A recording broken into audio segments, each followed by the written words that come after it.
At the dawn of the 17th century, the Kingdom of Hungary was a land of stark contrasts, where immense wealth and power were held by just a handful of noble families.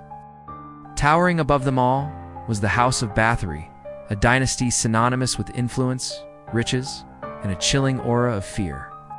At the heart of this formidable clan was Countess Elizabeth Báthory, a woman whose story would descend into one of Europe's most terrifying and enduring legends. Born in 1560, Elizabeth was a true product of her environment. Hailing from one of Transylvania's most powerful Protestant families, she was not just a noblewoman, she was a force of nature. Exceptionally well-educated for her time, she was fluent in several languages, possessed a sharp intellect, and was groomed from birth to command. Her marriage to the formidable warrior Ferenc Nadasdy, the famed Black Knight of Hungary, only solidified her position. While he was away fighting the Ottoman armies, Elizabeth was left in charge of their vast estates, including the imposing siege castle. She managed sprawling territories, dispensed justice, and commanded hundreds of people. Her authority was absolute. This immense power, however, created a unique and dangerous situation. Her status placed her above the law, beyond the reach of ordinary justice. The very walls of her castles, which symbolized her strength, also served to isolate her from the outside world. Within this bubble of supreme authority and profound isolation, secrets could fester. The power that protected the Countess also shielded her from accountability.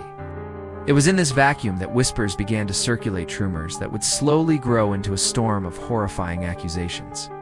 For years, unsettling stories trickled out from the villages surrounding her castles. Locals spoke of young servant girls who went to work for the Countess and were never seen again.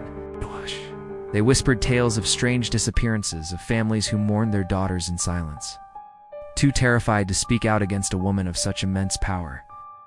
The initial rumors were often dismissed as peasant gossip, the jealous ramblings of those who envied the Bathory wealth. But as the years went by, the number of missing girls grew, and the whispers became louder, more detailed, and far more disturbing. The tales painted a grim picture of life within the castle walls. Servants who escaped spoke of a mistress with a volcanic temper, a woman who would fly into a rage over the smallest mistake, a poorly stitched collar, or a misplaced hairpin. They described brutal punishments that went far beyond typical aristocratic discipline. Stories of beatings, starvation, and girls being left out in the frozen courtyards began to surface. But these were just the beginning. The most shocking and persistent rumors centered on something far more sinister: that the Countess was not just punishing her servants, but torturing and murdering them for her own sadistic pleasure. The legends that grew around Elizabeth Báthory became increasingly fantastical and macabre. The most famous of these tales claimed that she bathed in the blood of young virgins, believing it would preserve her youth and beauty. This single gruesome image has come to define her legacy, cementing her reputation as the Blood Countess. Other stories described intricate torture devices, secret chambers, and a reign of terror that lasted for decades, with the number of victims allegedly reaching into the hundreds. For a long time, these accusations remained just that, rumors. No one dared to formally challenge the powerful Countess. But by 1610, the situation had become impossible to ignore. The complaints had reached the highest levels of the Hungarian court, compelling King Matthias II to act. He assigned the investigation to György Thurzo, the Palatine of Hungary, the highest-ranking official in the kingdom, after the king himself. Thurzo, incidentally, was also a political rival and a distant relative of Elizabeth. In December 1610, Thurzo and his crew stormed siege Castle. What they claimed to have found there became the cornerstone of the case against Elizabeth Báthory. According to Thurzo's official account, they walked into a scene of unimaginable horror. The investigators immediately arrested the Countess and began interrogating her staff. Over the next few weeks, hundreds of testimonies were collected. Servants, villagers, and even fellow nobles came forward. More than 300 witnesses gave accounts that seemed to corroborate the darkest rumors. 4 of Elizabeth's closest servants, her children's nurse, Alona J., and 3 other women, Dorothea Shantiz, Cataline Benica, and a manservant known as Fichko, were put on trial. Under torture, they confessed to participating in the Countess's crimes. They described a horrifying catalog of abuses, detailing how they helped their mistress torture and kill dozens of young women. Based on these confessions, The servants were swiftly convicted and executed in January 1611. 2 were burned at the stake, after having their fingers ripped off with hot pincers, while the 3rd was beheaded. But what about the Countess herself? Elizabeth Báthory was never put on trial. Her noble status made a public trial and execution unthinkable. It would have brought immense scandal upon one of the kingdom's most prominent families and could have triggered a political crisis, especially concerning the ownership of her vast estates. Instead, a deal was struck. To avoid a public spectacle, Elizabeth was sentenced without a formal trial. On Thurzo's orders, she was condemned to perpetual house arrest.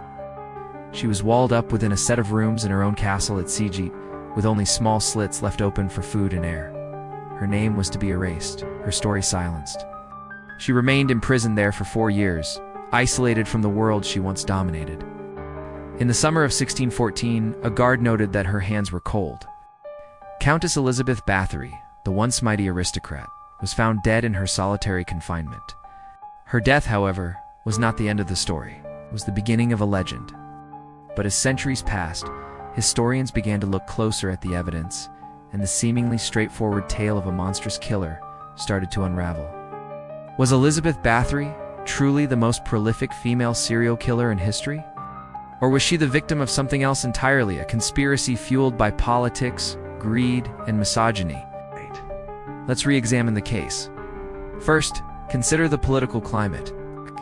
Elizabeth was a powerful and incredibly wealthy widow. After her husband's death, she controlled enormous tracts of land that the Hungarian crown, deeply in debt from the long wars with the Ottomans, desperately wanted. Furthermore, Elizabeth was a staunch Protestant in a region where Catholic influence, backed by the Habsburg monarchy, was rapidly growing. Her investigator and judge, Georgi Thurzo, was a rising Lutheran leader who may have seen an opportunity to consolidate power and wealth. By seizing her estates, he could settle the king's debts and increase his own influence. Then there's the evidence itself. The vast majority of the accusations came from witness testimonies, many of which were extracted under torture, a notoriously unreliable method for obtaining truth.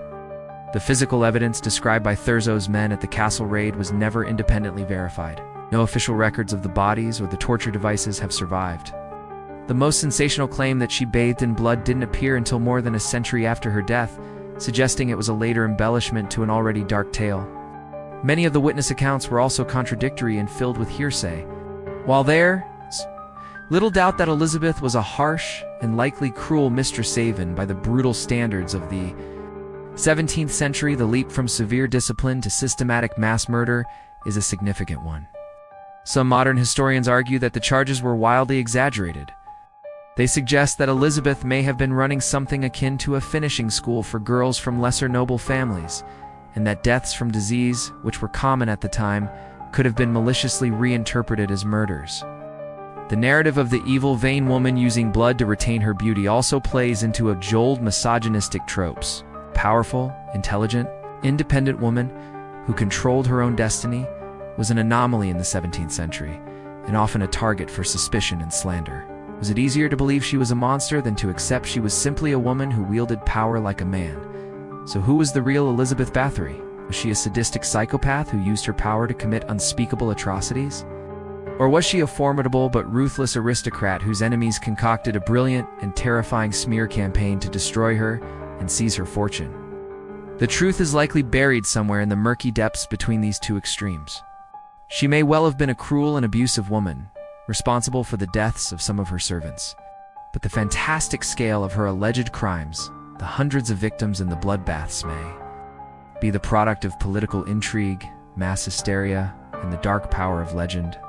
The story of Elizabeth Báthory is a chilling reminder of how power can corrupt and how history is often written by the victors. The stones of Szeged Castle hold their secrets close, leaving us with a haunting question that echoes through the centuries. Were we told the story of a monster, or the story of how a monster was made? Thank you for watching. If you found this journey into history's dark corners fascinating, don't forget to like, subscribe, and hit the notification bell for more deep dives into the mysteries of the past.